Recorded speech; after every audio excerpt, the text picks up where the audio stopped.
جمهور النادي الأهلي العظيم المتواجد والمؤازر للنادي الأهلي في كل مكان وفي كل زمان.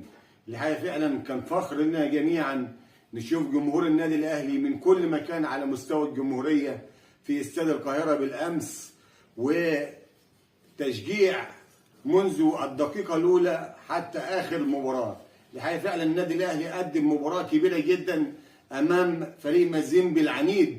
الحقيقة فعلا ويمكن ربنا سبحانه وتعالى وفق النادي الأهلي وفاز بالثلاثية. نتمنى ان نادي الزمالك غدا بكره ان شاء الله يقدر ان هو يفوز، ونشوف السوبر الافريقي ما بين النادي الاهلي ونادي الزمالك. الحقيقه فعلا يعني النادي الاهلي قدم مباراه ما احلاها وما اروعها، وخصوصا في الهاف تايم الثاني